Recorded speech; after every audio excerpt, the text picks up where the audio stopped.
ओम शांति। आज 3 जुलाई 2026 शुक्रवार के प्यारे बाप दादा के अनमोल मधुर महावाक्य हैं।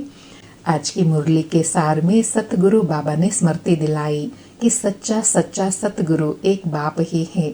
एक बाप को ही सतगुरु कहा जाता है। सतगुरु अर्थात जो सब दुखों से छुड़ाए सुख में ले जाते हैं, दुखों से पार ले जाते हैं। एक बाप ही है जो आकर पतित से पावन बनाते हैं। शिव बाबा को सोमनाथ भी कहते हैं क्योंकि आकर ज्ञान का सोम रस पिलाते हैं, ज्ञान धन देते हैं। और तो सब गुरु नीचे आते हैं, साथ साथ अपनी वंशावली को भी लेके आते हैं, लेकिन एक शिव बाबा ही है जो सर्व को अपने साथ ले जाते हैं, सदगति करते हैं। एक बाप के सिवाय कोई भी अपने साथ नहीं ले जा सकते, ना कोई की सदगति कर सकते हैं। फिर गीत का भावार्थ समझाते कहा कि मीठे मीठे रूहानी बच्चों ने गीत की लाइन सुनी कि यह है ही पाप आत्माओं की दुनिया। जानते भी है कि यह सच सच पाप आत्माओं की दुनिया है। बाबा कहे तो जरूर कोई पुण्य आत्माओं की भी दुनिया थी, उनको कहा जाता है स्वर्ग। अभी सब पाप आत्माएं हैं, इसलिए इसको नर्क कहा जाता है। साथ में धीरज व सांत्वना दिलाते कहा कि बाप आकर तुम बच्चों को तसल्ली देते हैं कि अब थोड़े रोज हैं, धीरज धरो। बाबा कहे तुम पाप के बोझ से बहुत भारी हो पड़े हो, अब तुमको पुण्य आत्मा बनाई ऐसी दुनिया में ले जाते हैं जिसको स्वर्ग कहा जाता है। वहाँ न कोई पाप होगा, न कोई दुख होगा। आज यहाँ है, कल अपने शांति धाम सुख धाम में जाएंगे। बाबा कहे जैसे बीमारी से मनुष्य थोड़ा ठीक होने लगता है तो डॉक्टर धीरज देते हैं कि अब तुम जल्दी ठीक हो जाएंगे। अब बेहद का बाप बच्चों को धीरज देते हैं कि तुम जल्दी अच्छे हो जाओगे। फिर कहा कि बाप कहते हैं मैं संगम पर आकर ड्रामा प्लान अनुसार तुम बच्चों को पहले पहले आस्तिक बनाता हूँ, अर्थात तुम्हें तुम्हारी और अपनी पहचान देता हूँ। फिर तुमको रचना के आदि मध्य अंत का राज सुनाता हूँ, अर्थात तुम्हारा ज्ञान का तीसरा नेत्र खोलता हूँ। तुमको अभी ज्ञान की रोशनी मिलती है। तुम वर्ल्ड की हिस्ट्री, ज्योग्राफी, मूल वतन, सूक्ष्म वतन, स्थूल वतन यह सब जानते हो। मूल वतन है आत्माओं की सृष्टि। फिर और साथ में कहा कि बच्चों को अभी मालूम पड़ा है कि ब्रह्म महातत्व में कोई आत्माएं लीन नहीं होती है और आत्मा कभी विनाश को प्राप्त नहीं होती। आत्मा अविनाशी है। यह ड्रामा भी बना बनाया अविनाशी है। इस ड्रामा के तुम एक्टर्स हो, अभी संगम पर हो, जबकि सभी एक्टर्स अर्थात सभी मनुष्य आत्माएं इस समय हाजिर हैं। क्योंकि बाबा कहे जैसे नाटक पूरा होता है तो सभी एक्टर्स, क्रिएटर, डायरेक्टर आदि स्टेज पर आकर हाजिर होते हैं। तो बाबा कहे यह फिर है बेहद का ड्रामा, अब पूरा होता है, फिर रिपीट होना है। और कहा कि उन हद के नाटकों में चेंज हो सकती है, ड्रामा पुराना हो जाता है। यह तो बेहद का अनादि अविनाशी ड्रामा है, इसमें कोई चेंज कट नहीं हो सकती, न ड्रामा पुराना होता है। यह तो हर घड़ी नया ड्रामा है, क्योंकि सृष्टि के आदि मध्य अंत को जानते ही नहीं। फिर नशा दिलाते स्मृति दिलाई कि सिर्फ तुम ब्राह्मण ही त्रिकालदर्शी बनते हो। जब तक ब्राह्मण न बने तब तक ज्ञान का तीसरा नेत्र मिल न सके। बाबा कहे तुम अभी मास्टर नॉलेजफुल हो जाते हो। बाप बच्चों को आप समान बनाते हैं, आस्तिक त्रिकालदर्शी बनाते हैं। और कहा कि जो आस्तिक बनते हैं वह बाप को अच्छी रीति प्यार से याद करते हैं। फिर तुम्हारे ऊपर बाप का भी प्यार है, तुमको स्वर्ग का वर्षा देते हैं। गाया हुआ है कि विनाश काले विपरीत बुद्धि विनश्यन्ति, विनाश काले प्रेत बुद्धि विजयन्ति। यह अक्षर अभी संगम के हैं। फिर विशेष कहा कि परम पिता परमात्मा शिव ब्रह्मा द्वारा स्थापना, विष्णु द्वारा पालना कराते हैं, इसलिए उनको करन करावन हार कहा जाता है। खुद भी कर्म करते हैं, तुम बच्चों को भी सिखलाते हैं। कर्म अकर्म विकर्म की गति भी समझाते हैं। बाबा कहे रावण राज्य में तुम जो कर्म करते हो वह विकर्म बन जाते हैं, क्योंकि 5 विकारों के वशीभूत होकर करते हैं। बाबा कहे सतयुग में 5 विकार होते नहीं, इसलिए वहाँ कर्म अकर्म हो जाते हैं। तो यह एक एक बात समझने की है। और नशा दिलाते कहा कि बाप तुमको सुखधाम का मालिक बनाते हैं। तो ऐसे बाप को 5000 वर्ष बाद सिर्फ तुम बच्चे देखते हो। फिर और विशेष स्मृति दिलाई कि तुम सभी आत्मा पार्वतिया हो। अमरनाथ शिव बाबा द्वारा अमर कथा सुन रही हो।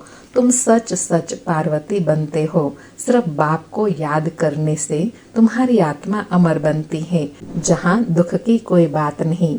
अर्थात अभी एक बाप को हम पाते हैं, एक बाप का बनते हैं और पार जाते हैं। इसलिए बाबा कहे तुम अभी सच्ची सच्ची पार्वतिया बनते हो। बाप को याद करने से तुम्हारी आत्मा अमर बनती है, जहाँ दुख की कोई बात नहीं होती। बाबा कहे यह सब यहाँ के ही यादगार है। दूसरा यादगार स्मृति में दिलाया कि भ्रमरी का मिसाल भी यहाँ का है। तुम ब्राह्मण क्या करते हो? विकारी कीड़े को बदल देवता बनाते हो। यह मनुष्य की बात है। तुम बच्चे बाप द्वारा अभी अमर कथा सुन रहे हो। औरों को बैठ ज्ञान की भूं भूं करते हो, जिससे मनुष्य से देवता स्वर्ग की परी बन जाते हो। बाकी ऐसे कोई नहीं मानसरोवर में डुबकी लगाने से परी बन जाएंगे। बाबा कहे वास्तव में अभी तुम ट्रुथ जानते हो, सत्य जानते हो, जिस सत्य ज्ञान से ही तुम आत्मा परी बनते हो, पावन बनते हो। और लास्ट में कहा कि आत्म अभिमानी बनना है। फिर परमात्मा भी रियलाइज कराते हैं कि मैं कौन हूँ। दूसरा कोई आत्म अभिमानी बना नहीं सकता सिवाय बाप के, और कोई कह नहीं सकता कि तुम आत्म अभिमानी बनो, क्योंकि बाप सदैव आत्म अभिमानी स्थिति में रहते हैं। वही आकर आत्म अभिमानी बनाते हैं और वही कह सकते हैं। सुनते हैं आज के शुक्रवार के प्यारे बाप दादा के अनमोल मधुर महावाक्य। आज बाबा कहे मीठे बच्चे, तुम इस ड्रामा के आदि मध्य अंत को जानते हो। तुम्हें बाप द्वारा ज्ञान का तीसरा नेत्र मिला है, इसलिए तुम हो आस्तिक। आज मुरली से प्रश्न है, बाप का कौन सा टाइटल धर्म स्थापकों को नहीं दे सकते हैं? उत्तर में कहा, बाबा है सतगुरु। किसी भी धर्म स्थापक को गुरु नहीं कह सकते हैं, क्योंकि गुरु वह जो दुख से छुड़ाए सुख में ले जाए। धर्म स्थापन करने वालों के पीछे तो अनेक धर्म की आत्माएं ऊपर से नीचे आती हैं, वह किसी को ले नहीं जाते। बाप जब आते हैं तो सभी आत्माओं को घर ले जाते हैं, इसलिए वह सभी के सतगुरु हैं। इसलिए बाबा कहे सतगुरु का टाइटल एक भगवान के सिवाय किसी को नहीं दे सकते, क्योंकि एक भगवान ही अपने साथ वापस घर ले जाते हैं, लायक भी बनाते हैं और साथ भी ले जाते हैं। आज मुरली में गीत बजा, इस पाप की दुनिया से कहीं दूर ले चल, जहाँ सुख चैन पावे। सारी मुरली से धारणा के लिए सार है। पहला पॉइंट, आत्म अभिमानी बनकर इन कानों द्वारा अमर कथा सुननी है। ज्ञान की भूं भूं कर आप समान बनाने की सेवा में रहना है। दूसरा पॉइंट, बाप समान नॉलेजफुल ब्लिसफुल बनना है। सोम रस भी पीना और पिलाना है। आज का वरदान है, माया के विघ्नों को खेल के समान अनुभव करने वाले मास्टर विश्व निर्माता भव। माया के विघ्नों को खेल के समान अनुभव करने वाले मास्टर विश्व निर्माता भव। स्पष्टीकरण है, जैसे कोई बुजुर्ग के आगे छोटे बच्चे अपने बचपन के अलबेलेपन के कारण कुछ भी बोल दे, कोई ऐसा कर्तव्य भी कर ले, तो बुजुर्ग लोग समझते हैं कि यह निर्दोष अनजान छोटे बच्चे हैं, कोई असर नहीं होता है। ऐसे ही जब आप अपने को मास्टर विश्व निर्माता समझेंगे तो यह माया के विघ्न बच्चों के खेल समान लगेंगे। माया किसी भी आत्मा द्वारा समस्या, विघ्न व परीक्षा पेपर बनकर आ जाए तो उसमें घबराएंगे नहीं, लेकिन उन्हें निर्दोष समझेंगे। आज बाबा ने निर्विघ्न बनने की विधि बताई कि अपने को मास्टर विश्व निर्माता की स्टेज पर स्थित कर दो। इस स्थिति में स्थित रहने से जो भी माया की परिस्थितियां, बातें आती हैं, वह एकदम खेल के समान अनुभव होंगी। आज का स्लोगन है, स्नेह, शक्ति और ईश्वरीय आकर्षण स्वयं में भरो तो सब सहयोगी बन जाएंगे। स्नेह, शक्ति और ईश्वरीय आकर्षण स्वयं में भरो तो सब सहयोगी बन जाएंगे। आज के अव्यक्त इशारे हैं, ज्वाला स्वरूप स्थिति में रहे शक्तिशाली याद का अनुभव करो।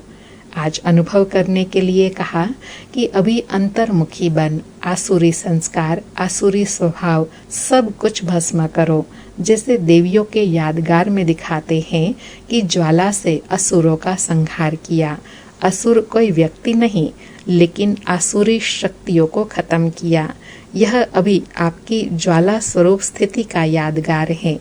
अब ऐसी योग की ज्वाला प्रज्वलित करो जिसमें यह सब कलयुगी संसार जलकर भस्म हो जाए।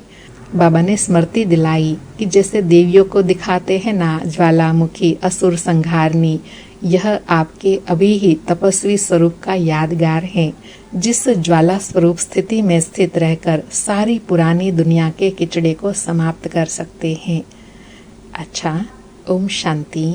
शुक्रिया बाबा, शुक्रिया।